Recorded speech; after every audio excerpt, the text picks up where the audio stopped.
बात करेंगे आपका विधायक की, तो आज आपका विधायक में हमारे साथ डबवाली से विधायक अमित सिहाग जी जुड़ गए। अमित सिहाग जी, पहले तो सबसे पहले मैं आपका बहुत बहुत स्वागत करना चाहूंगी हमारे इस खास कार्यक्रम में। धन्यवाद जी, बहुत बहुत धन्यवाद आपका।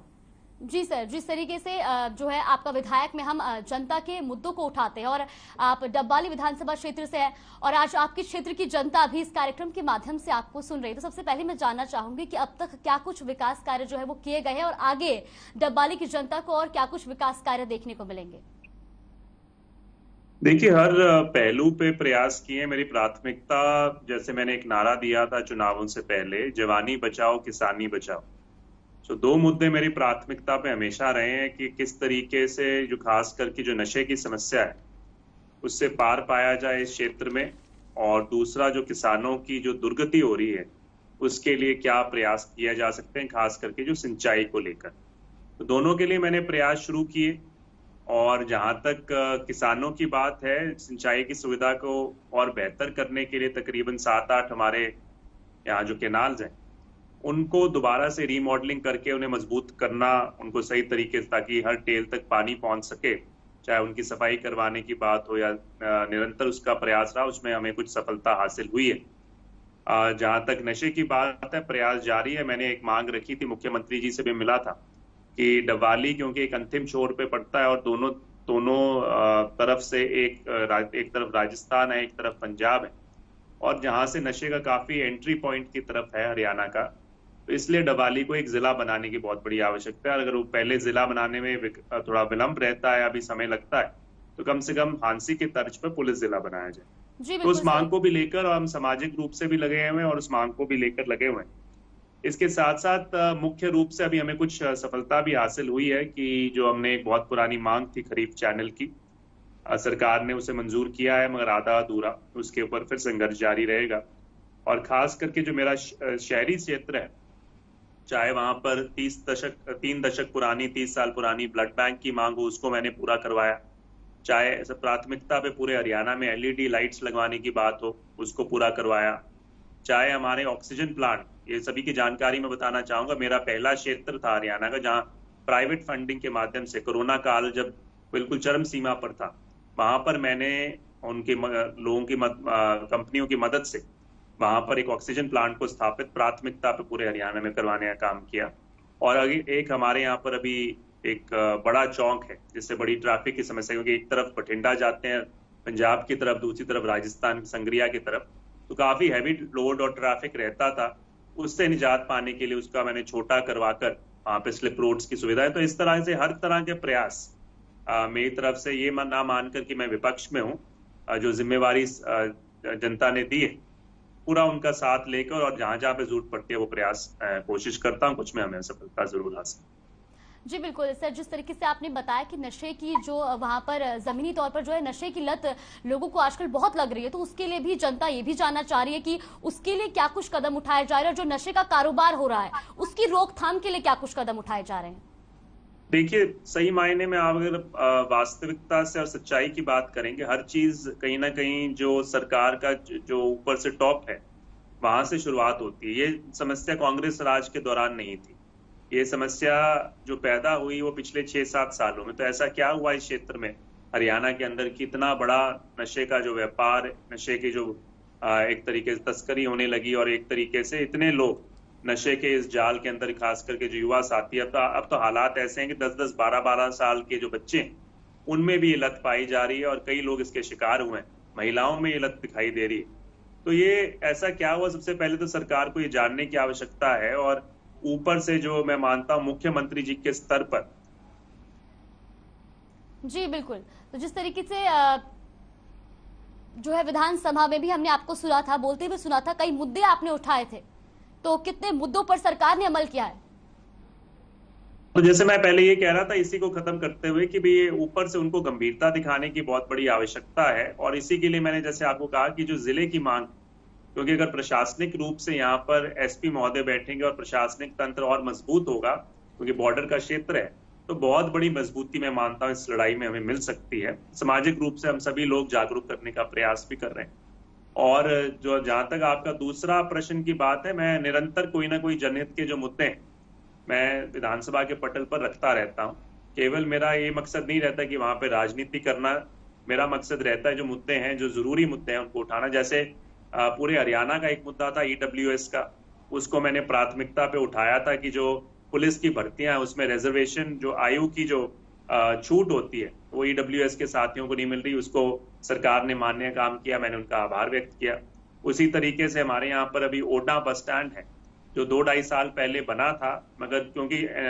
बीच में एक डिवाइडर पड़ता था हाईवे से, उसको कट नहीं था, तो 3 साल से बना हुआ, करोड़ों रुपए लगे, उसको शुरुआत नहीं की गई। उस पर मैंने कई बार प्रयास किया, आखिरकार सरकार को सुनना पड़ा और मुझे उम्मीद है जल्द से जल्द उसमें वो उसको शुरू करवा दिया जाएगा। उसी तरीके से जैसे मैंने आपको कहा, चाहे वो ब्लड बैंक की मांग हो, चाहे और दूसरी सुविधाएं हैं, तो कोशिश मेरी जारी रहती है। कईयों में समय लगता है, बट मैं निरंतर ये नहीं मानता कि जब तक जैसे एक कहावत है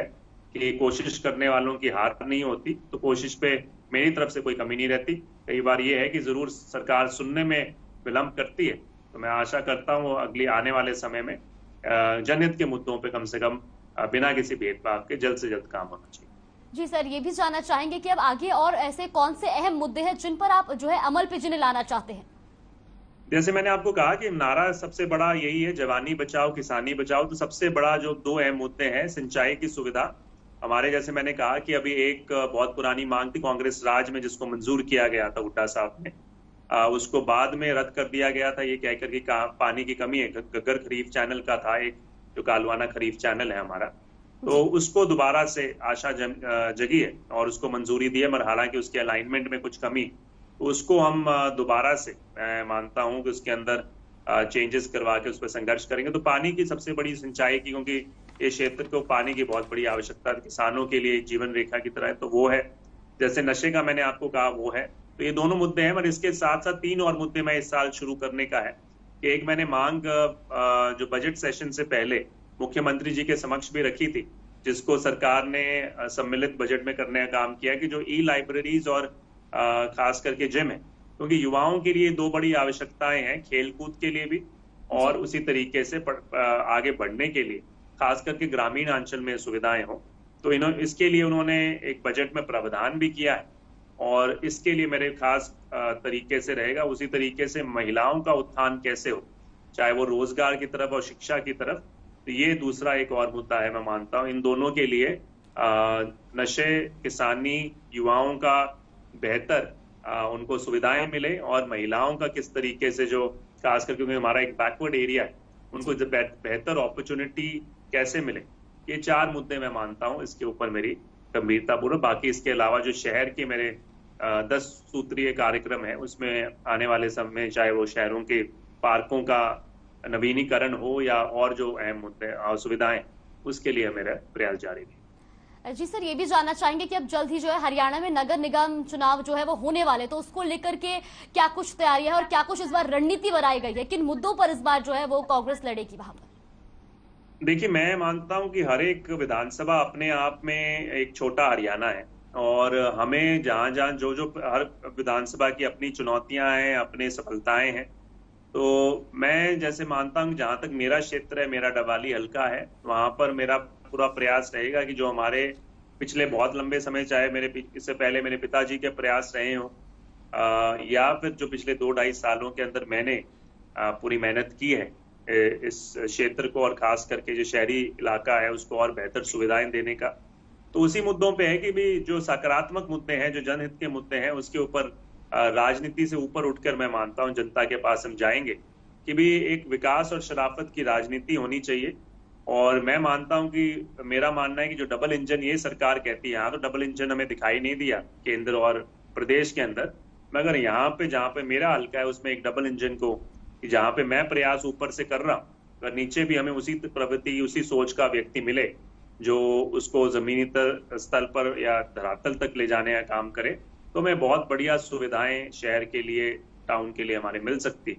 तो यही मुद्दा लेकर जाएंगे कि भी अब जनता विकास को चुनना चाहती है और शराफत को चुनना चाहती है, या जनता केवल राजनीति और खोखले वादों को चुनना चाहती है। जी सर, अगर बात करें विधानसभा चुनाव की, तो जिस तरीके से पंजाब में आम आदमी पार्टी ने अपनी सरकार बनाई और अब हरियाणा में भी जो है वो आम आदमी पार्टी ने अपनी हलचल तेज कर दिया, अभी से वो रणनीतियां बनाने लगी है, लोगों के बीच जा रही है, तो इसको आप किस तरीके से देखते हैं? अपने आप में हर एक पार्टी के पास स्वतंत्र है, और जरूर जो राजनीति में है वो पार्टी अपने आप प्रयास भी जरूर करेगी कि भी आज उनको कहीं ना कहीं सफलता हासिल हुई है, तो उस कारण से बिल्कुल हमारा पड़ोसी सूबा पड़ता है तो कोशिश तो उनकी रहेंगी, बट इसमें वो स्वतंत्र हैं और ये तो जनता ने फैसला करना है आने वाले समय में किसके साथ जनता का विश्वास रहेगा। बट यही है कि हम तो अपनी पार्टी के स्तर पर भी और जमीनी स्तर पर मजबूती से लड़ाई लड़ रहे हैं और आने वाला निकट भविष्य के अंदर भी इसी तरीके से हमारे प्रयास जारी रहेंगे।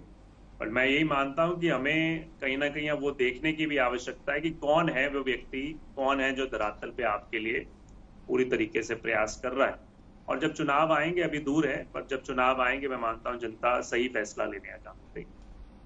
जी सर, जिस तरीके से दिल्ली में लगातार बैठकों का दौर जारी है, कल राहुल गांधी ने भी जो है बैठक ली, वहां पर भूपेंद्र सिंह हुड्डा वहां पर मौजूद रहे, किरण चौधरी मौजूद रही और हार पर मंथन किया जा रहा है। कहा यह जा रहा है कि बैठकों की वजह जो है वो हार पर मंथन किया जा रहा है। तो क्या लगता है सर आपको कि जो हार की मुख्य वजह है, क्या वो अंदरूनी कलह है या जनता आपको नकार रही है?